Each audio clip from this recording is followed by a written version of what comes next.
Seja bem-vindo, bem-vinda, vocês que são do meu canal, que seguem.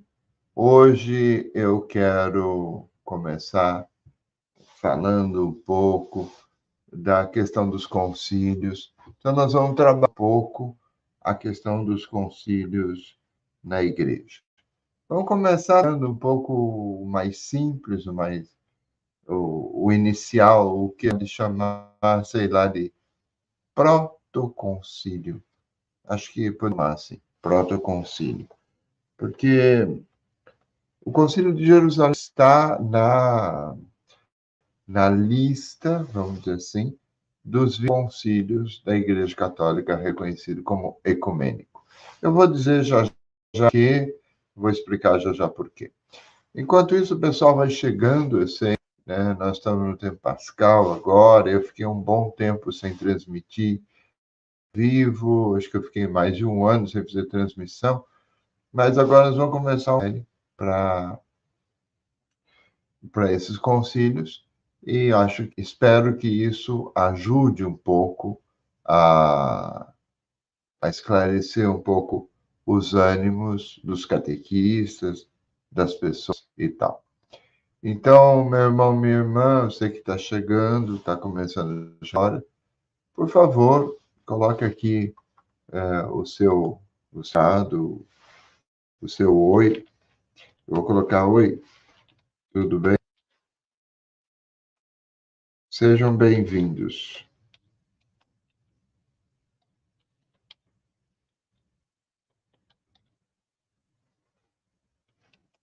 a essa live sobre os concílios. Eu sei que esse é um horário meio complicado, porque muita gente trabalha nesse horário, tudo, mas como isso fica gravado, né? Então, as pessoas podem ir vendo depois, pode consultar. Eu sei que tem muita gente que vê, né? Então, você que está chegando, por favor, coloque um comentário aqui para dizer, olha, eu em tal lugar, sou fulano de tal, tá? Para eu dar um salve para você. Bom, eu sei que o pessoal trabalha, mas o pessoal que trabalha pode ver, ou às vezes trabalha à noite, ou trabalha amanhã. A gente sabe que tem muitos esquemas diferentes o trabalho, né? De qualquer jeito, você que está chegando, por favor, coloque o seu nome e dá um oi para mim, para eu falar o seu nome. Bom,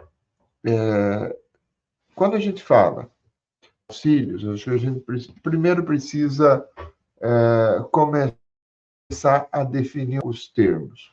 Eu gosto um pouco de Tomás de Aquino, quando Tomás de Aquino diz, para falar de alguma coisa, você tem que definir os termos. Se você não definir os termos, fica tudo muito nebuloso. A gente acha que sabe, o outro acha que disse, e aí as coisas aos poucos, vão entrando num caos, numa sopa primordial, vamos dizer assim, e aí a coisa não funciona. O que é o concílio? O concílio é uma reunião dos bispos da igreja. Tá?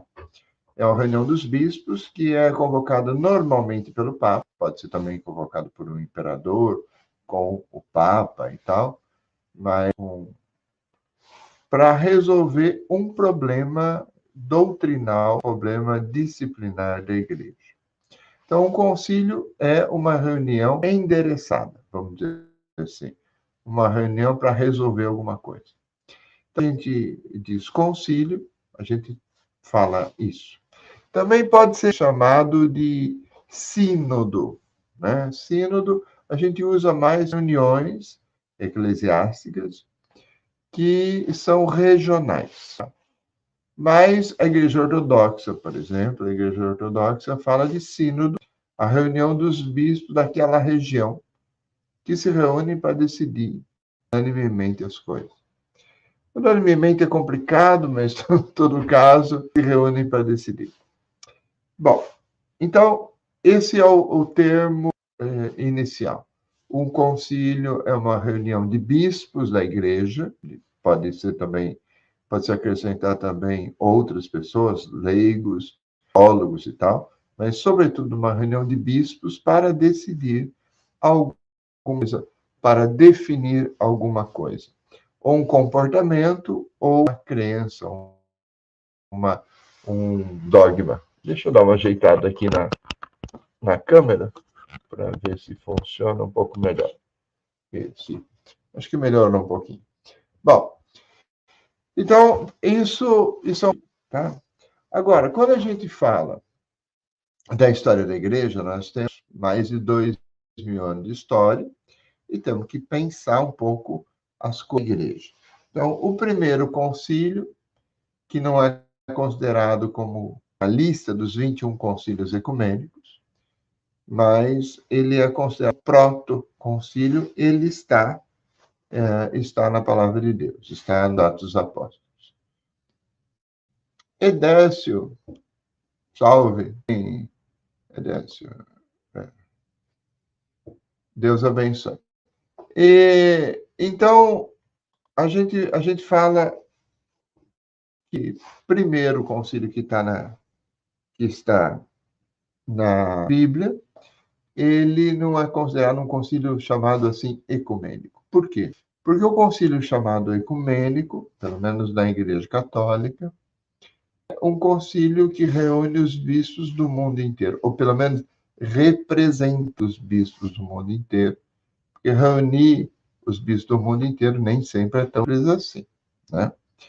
Por questões de transporte, por questões de distância, por questões de dinheiro e muita coisa, né?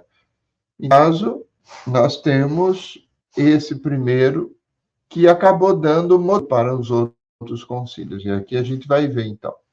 Então, se você tiver aí uma Bíblia, eu estou aqui com a minha, eu estou usando a minha Bíblia de Jerusalém, não dá para ver que aqui está meio gasto, mas eu estou usando a minha Bíblia de Jerusalém, já é meio antiguinha, mas está aqui, ó.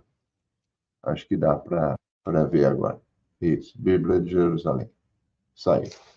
Então, ela é da época que eu era seminarista ainda, tem um monte de inscrição, um monte de coisa que eu coloco dentro. Bom, de qualquer jeito. Décio, bom ver você também. Pegue aí, por favor, então, o capítulo 15 de Atos dos Apóstolos. Eu não vou ler o capítulo inteiro, mas eu recomendaria que você ajudasse, que você depois lesse esse capítulo inteiro, tá? Atos dos Apóstolos, capítulo 15 inteiro. Capítulo 15, o começo, ele vai falar da controvérsia que aconteceu em Antioquia, desculpe, né? E que acabou indo até Jerusalém. Então, essa controvérsia é que vai gerar o concílio, entre aspas. Eu queria dizer para você que a Igreja Católica tem sobre concílios ecumênicos, sínodos regionais. Ortodoxa, a igreja, outras igrejas têm outros critérios, então eles não são totalmente precisos. Mas a Igreja Católica tem o seu critério e nós vamos seguir por ele, tá? Então, quando a gente fala de protoconcílio, está aqui Atos 15, eu vou colocar aqui, Atos 15 inteiro. Atos dos Apóstolos 15 inteiro, tá? Você dá uma olhada nesse momento, na Bíblia. Então, ele vai pegar aqui do versículo 1 a versículo 4. Desculpe, a garganta não está das melhores hoje. Ele vai dar um contexto um pouco, né? Dizendo que havia uma controvérsia muito grande entre os judeus, entre os cristãos. E eles vão até Jerusalém. Barnabé e Paulo vão a Jerusalém para resolver essa questão, tá? Bom, primeiro, vamos lembrar o seguinte: Paulo foi aquele cara que se converteu, mas que antes tinha matado alguns judeus, alguns cristãos judeus. Tinha matado alguns cristãos. Paulo era da escola de Gamaliel, que é uma escola judaica, então ele era judeu, muito bem instruído, da escola dos, tá? Não esqueça disso.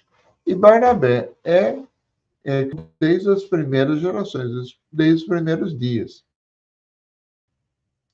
Então, mas é Barnabé que vai fazer confiança em Paulo e vai apresentar Paulo ao apóstolo. Tá? Então, aqui a gente já vê que a visão judaica, a visão cristã e a visão judaica, elas se acertam muito bem. Porque nós cristãos estamos no sentido do perdão e da reconciliação, né? Você vê que os judeus têm muito mais dificuldade de perdoar, não seja fora da revelação deles. Não, eles têm mais dificuldades de perdoar. Agora, então, aqui diz assim, que Barnabé e Paulo foram a Jerusalém, expuseram a situação e saiu uma controvérsia. Nós temos aqui, então, o primeiro discurso de Pedro. Pedro fala e ele se mostra favorável a Paulo. Então, nós estamos Pedro e se mostra mais liberal, vamos dizer assim, né? E ele vai numa posição, né, próxima de Paulo. Tiago é mais consultor, mas é a decisão de Tiago que é aprovada. Tá? Agora, qual que era a questão colocada? Então, vamos lá. A questão que se coloca é a questão da circuncisão. Bom, a circuncisão está entre os 213 mandamentos, as mitzvot, que eram 613 mandamentos da lei de Moisés. Só temos um pequeno problema aqui. Né? Nessa época aqui, já a partir do ano 70, o segundo templo reconstruído já, ele foi completamente arrasado. Então, aqui não tem mais. Se você não tem mais templo, muitos dos mandamentos não podem ser feitos. Né? É no templo que as coisas são realizadas. Os judeus dependem de lugar, vamos dizer assim. É um lugar sagrado, mas não só é um lugar chamado assim necessário. Tá? A circuncisão, vocês sabem, ela é o corte daquela prepúcio do menino. Então, ela é feita a partir dos 8 meses de vida, né? E aproveita-se, então, que a pele é fresca, está muito mole, sim, e você corta e logo ela cicatriza. Né? Agora, a circuncisão num homem adulto, a coisa é muito mais complicada. Em todo caso, numa criança de 8 dias de idade, você leva ela para o templo e aí você faz isso com uma facilidade enorme. Mas o que estava acontecendo, naquela época, estava tendo muitas conversões. Muitas conversões. Conversões porque Paulo, Barnabé e outros que eram judeus estavam pregando sobre Jesus. E aí, quando a pessoa vai ser batizada, né, ele é judeu ou ele é cristão de um outro jeito e não é judeu. Porque o judaísmo também tinha batizado. Lembra de João Batista? João Batista batizava, né? E é uma cerimônia muito menos, não elimina tanto sangue, vamos dizer assim. O problema é que existia nessa época uma discussão entre os judeus de duas, como eu posso dizer, de duas escolas, né? A controvérsia ela tem a fonte em duas escolas, ou seja, existia judeu que acreditava que o gentil passando para ser batizado, ele era batizado e ele passa cristão sendo judeu. Ou seja, o cristianismo era uma forma de ser judeu. E aqui nós estamos com um problema, porque você tem duas escolas, uma escola farisaica e uma escola mais estrita, vamos dizer assim. E aqui, então, é que Paulo começa a já sair um pouco dessa interpretação. Porque a escola que Paulo foi formado, ela diz justamente que o cara tem que sair, ter uma gota de sangue. Mas existe uma escola que diz, não, só o batismo já integra. Porque como não existe lugar para fazer a circuncisão, né? Não existe mais o lugar para circuncidar, que é o templo, então só o batismo já.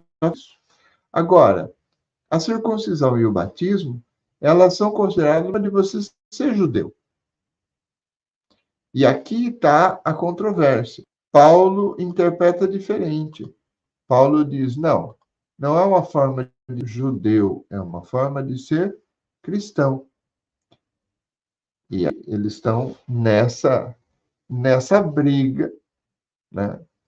É uma briga do judaísmo que perdeu o templo, mas que que envolve as comunidades cristãs, porque as comunidades cristãs, primeiramente, são consideradas como comunidades judaicas. Não se esqueça disso. Então, tem uma briga. Só o batismo integra no judaísmo, e você é judeu cristão, né? Ou o batismo em nome do Jesus, da Santíssima Trindade e tal, dá a você um outro estado, né? E aqui, então, a gente vai vendo umas coisas. Essa é a briga que está acontecendo na época. É uma briga interna do judaísmo, mas que se reflete nas comunidades cristãs que ainda são judaicas, que ainda são consideradas comunidades judaicas. Ou seja, mesmo que nós não podemos falar que os judeus rejeitaram Jesus, porque foram as autoridades dos judeus que rejeitaram Jesus, e muitos judeus se converteram a Jesus. Então, você tem fariseus, você tem sacerdotes nas comunidades cristãs, você toda a briga teológica dentro do judaísmo está dentro das comunidades. E aqui, então, é essa briga, tá? A briga é que você é considerado, pelo batismo, judeu e por isso precisa se circuncidar, ou só o batismo é considerado suficiente para ser judeu, ou você só não precisa mais ser judeu. Então, veja, nós temos essa controvérsia toda, e é toda essa briga que está dentro do Concílio de Jerusalém, tá? No capítulo 15, mas versículo 13, Tiago palavra e vai falar. Então, ele fala justamente da promessa de Deus no Antigo Testamento, realizada no Messias e tudo tal, mas a solução de Tiago é uma solução ainda judaizante. Por isso que eu digo que ele é mais conservador. Porque ele, o Tiago, ele cai para o que se dizia na época, as 7 leis de Noé. Quais são as 7 leis de Noé? Existia uma escola que dizia um judeu, ou um prosélito, uma pessoa pagã, queira ser judeu, ela não pode ser judeu por conta do sangue, mas ela pode ser um bom pagão, assim. E nesse bom pagão se colocam o que chamam as 7 leis de Noé. Eu vou ler para vocês. A primeira lei, não ter idolatria. Segunda lei, não blasfemar. Terceira, não assassinar. Quarta lei, não roubar. Quinta, não cometer imoralidades sexuais. Sexta, maltratar os animais, ou seja, só é permitido tirar a vida de um animal para cear, então não fazer sacrifícios com os animais. E estabelecer sistemas e leis de honestidade e justiça. Então, veja, a solução de Tiago, né? Tiago entra nessa solução dizendo: eis porque, pessoalmente, julgo que não se devam molestar aqueles que, gentios, se convertem a Deus. Mas se lhes escreva, abstenha do que está contaminado pelos ídolos, não cometer idolatria. Das uniões ilegítimas, não cometer imoralidades sexuais. Das carnes sufocadas e do sangue, ou seja, não maltratar os animais, não tirar a vida, né? E não assassinar nem os animais, nem os homens, tá? Com efeito, desde antigas gerações, tem Moisés em cada cidade os seus pregadores nas sinagogas todos os sábados. E depois, então, dirige uma carta para as comunidades que deve ser lida nas comunidades. Mas a carta que é lida a partir do voto de Tiago, que é mais conservador. Mas que é também voto, vamos dizer assim, mais de bom senso, tá? Agora, o interessante aqui é que quando a gente fala, mesmo aplicando as leis para os gentios, né, que vêm para cristãos, nós estamos falando aqui de uma coisa interessante. Tem uma hora aqui no capítulo 15 dos Atos, versículo 20, ele diz assim, falando na carta, né, versículo 28. Nós, 27.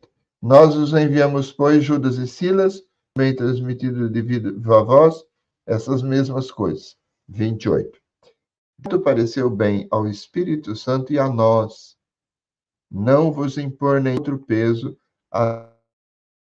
além dessas coisas necessárias, que vos abstenhais de carnes aos ídolos, do sangue, das carnes sufocadas, das uniões legítimas. Porém, preservando-vos dessas coisas, passai bem. Veja, ele usa a expressão pareceu bem a nós e ao Espírito Santo, isso vai ser depois usado em todos os outros modelos de concílio. Ou seja, já nesse primeiro concílio, se diz, não é só uma reunião política, não é só uma reunião de autoridade, mas é uma reunião que faz gerar e esclarecer os dons do Espírito Santo para a igreja. Aplica os dons do Espírito Santo para a igreja, tá? Eu queria lembrar vocês, para vocês que tinham fariseus, que eram cristãos, né? Não esquecer esse dado. Capítulo 5, versículo 5.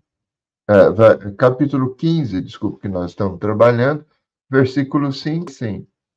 Então, alguns dos que tinham sido da seita dos fariseus, mas haviam abraçado a fé, intervieram. Diziam que era para circuncidar os gentios e prescrever-lhes que observasse a lei de Moisés. Veja como as coisas são.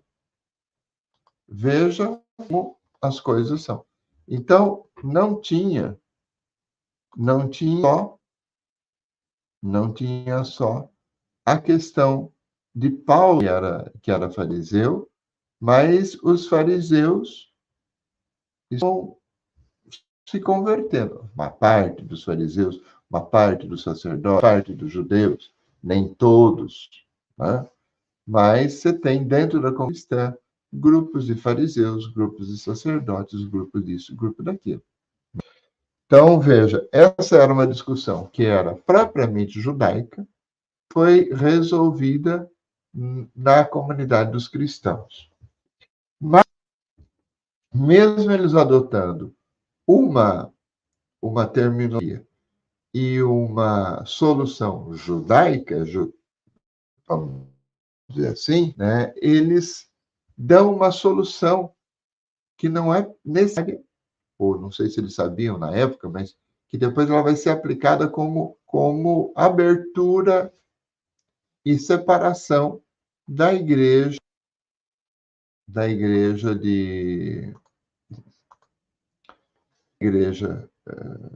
nascente, vamos dizer assim, ela será a separação. Então, essa solução, que aparentemente parece uma solução fraca, né, não parece uma solução muito forte, ela é tão dirigida pelo Espírito Santo que depois ela dá a separação da igreja dos judeus com a igreja dos cristãos. A seita judaica e a seita cristã, elas se formam igrejas diferentes. Veja, aqui nós temos o conceito de recepção. Para qualquer concílio, é necessário existir um conceito chamado de recepção. O que quer dizer isso? Quer dizer que um concílio, ele se reúne, pede ao Espírito Santo, e ele discute, evidentemente, tá, metodologia de discussão, mas discute, e depois os decretos. E a partir dos decretos, os decretos emanados para a igreja vão ser recebidos nas comunidades. E, então, ao ser recebido, as coisas começam a acontecer. Então, o conceito de recepção é um conceito extraordinário e é ele que faz a igreja mudar. Ele mostra como o conceito como que o concebido em cada comunidade, ou em cada igreja local, ou em cada sínodo, em cada região do globo. Então, veja, tudo isso, concílio, participação do Espírito Santo, discussão, decreto, recepção, são conceitos básicos de um concílio que estão nessa primeira reunião e que nos inspiram depois de acontecer nos outros. Tá? Agora, veja, quando a gente diz assim, o Papa Francisco está falando de sinodalidade, ele está inventando uma coisa. O Papa Francisco não está inventando nada novo. Está aqui. Na palavra de Deus. E há muito tempo atrás. É esse o concílio, né? Concílio de Jerusalém, concílio entre aspas, porque não se pode dizer que é um concílio, porque não tinha todos os apóstolos aí. Tinha Pedro, Tiago, Paulo, pode ser que tivesse mais algum, mas nós estavam todos espalhados. Então você tinha aí 2 ou 3, 4, quem sabe, né? E você não pode dizer que é um concílio ecumênico. É um protoconcílio no sentido de que ele dá todos os atos para que a igreja depois vá aplicando na sua história, né? Ou pelo menos os elementos essenciais do concílio, tá? Porque aqui não diz que era só os apóstolos que falaram e não diz que era só os apóstolos que participaram da Assembleia. Pode ser que a comunidade inteira tivesse... Não fala nada, silencia. O texto silencia. Mas, de qualquer jeito, tem uma metodologia própria. Tem um jeito próprio. Tá? E aí, a partir desse decreto, você vê, por exemplo, Paulo, né, voltando aqui o texto, né, o texto bíblico, né, você tem aqui no finalzinho, tendo se despedido, os enviados desceram a Antioquia. Estão no versículo 30. Tendo se despedido, os desceram a Antioquia, onde reuniram a assembleia e entregaram a carta. Feita a sua leitura, pelo consolo que trazia. Entretanto, Judas e Silas, que também eram falando longamente, exortaram e fortaleceram os irmãos. Passa o tempo, esses despediram-nos em paz, de volta que os tinham enviado. Paulo e Barnabé, porém, continuaram em Antioquia, onde, com muitos outros, ensinavam e anunciavam a palavra de Deus, a palavra do Senhor. Veja, Paulo e Barnabé estão em Antioquia. Logo depois, versículo 36, depois de alguns dias, disse Paulo a Barnabé: voltemos agora a visitar os irmãos por todas as cidades que anunciamos a palavra do Senhor para ver como estão. Mas Barnabé queria levar consigo também João, cognomado Marcos, enquanto Paulo exigia que se levasse aquele que os deixara desde a Panfilha e não os acompanhara no... A discussão foi violenta, a tal ponto que ambos tiveram de separar-se um do outro. Barnabé, pois, Marcos consigo embarcou para Chipre, enquanto Paulo escolheu Silas e partiu, recomendando a graça de Deus pelos irmãos. Veja, Paulo precisa para ser apresentado para os apóstolos em Jerusalém. Mas depois desse conflito, eles discutem e Paulo começa a voar sozinho. Então tem um reconhecimento que é tácito e que é importante dos apóstolos que estão em Jerusalém. É justamente isso. Paulo e Barnabé separam Décio. E isso quer dizer que agora, então, o Paulo tem um reconhecimento oficial, porque participou de um concílio. É um padre conciliar, vamos dizer assim. E agora, mais poder no sentido de que a gente pode falar justamente ele conheceu os apóstolos, que ele é reconhecido pelos apóstolos e que ele tem cartas de apresentação. Veja, mudou bem o esquema de Paulo a partir do concílio. Veja como as coisas mudam. Quer dizer, Paulo começa a voar sozinho, só a partir antes do concílio, ele depende de Barnabé. Não que ele dependa no sentido, ele pensa no sentido de falar, de dizer, porque é um cara estudado, um cara que sabe o que está falando, pode ser que saiba mais do que Barnabé, inclusive, porque estudou numa farisaica de Gamaliel e tudo tal, mas veja, ele precisa de Barnabé para ser apresentado no concílio, para ser apresentado para os apóstolos em Jerusalém, mesmo fazendo todo o trabalho que ele fazia antes. A partir de Jerusalém, Paulo começa a trabalhar sozinho. Então, veja que a coisa mudou. Mudou bastante. Bom, eu não sei se vocês gostaram disso, se vocês têm perguntas, eu abro para perguntas, e eu vou falar no encontro, quinta-feira que vem, no mesmo horário, eu vou falar sobre os concílios regionais da igreja. Desculpe.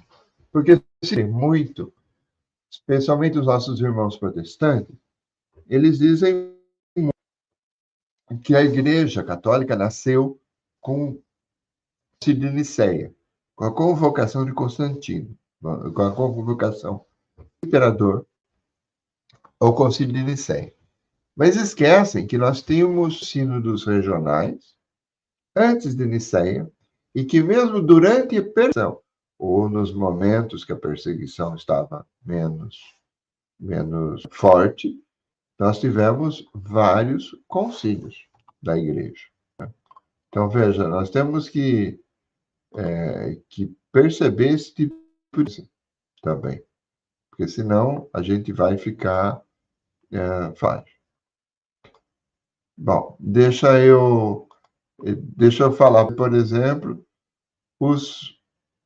nós temos, antes de Nicéia, só para se vocês quiserem fazer perguntas agora, elaborem, coloquem no comentário, mas olha, nós temos o primeiro concílio de Jerusalém, que é por volta do outono de 50, e que está nessa controvérsia da circuncisão, que era o judaísmo um pouco perdido, e os apóstolos definindo as coisas para nós. Depois você tem o Sínodo de Roma, em 197, com o Vítor I, para falar sobre essa é uma controvérsia que nunca foi resolvida até hoje. Depois você tem um concílio de Cartago, em 256, com Santo Estevão I, também Papa. Tá?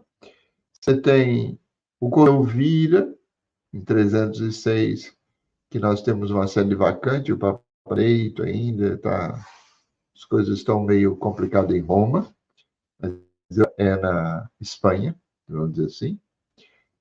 E temos o concílio de Arles, em 314. E o concílio Silvestre Papa. Depois você vai ter o concílio de Nicéia, em 325. Então, antes do concílio de Nicéia, você já tem uma prática sinodal da igreja para resolver os problemas, mesmo que ela ainda seja regional, porque ela está se consolidando. E é a época das perseguições, então é complicado. Até o terceiro, tem muita complicação. Então, você tem um concílio em 97, um em 256, um em 306 e um em 314, antes do concílio de Nicéia, que é 325. Veja, então, quando se fala que é o imperador que faz a Igreja Católica, isso é de uma blasfêmia e de uma imprecisão histórica, não sei de onde que o povo tira, né? Mas como muita gente sabe da história direitinho, então vai acreditando no baboseiro. Né?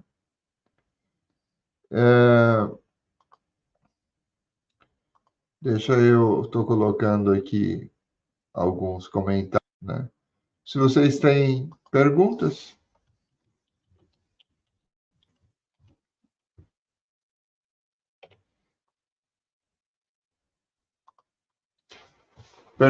Vocês têm perguntas, podem fazer, eu respondo. E a gente termina a sessão hoje. Né? Eu sei que não tem muita gente hoje, mas se alguém quiser, o Edécio, ou alguém quiser, Maria Aparecida, o Michel, sei lá,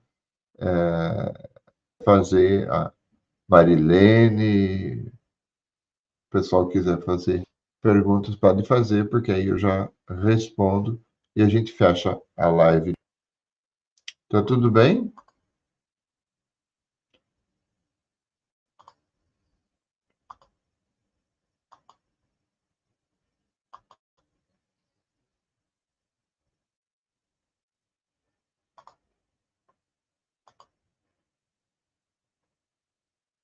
O Diácono.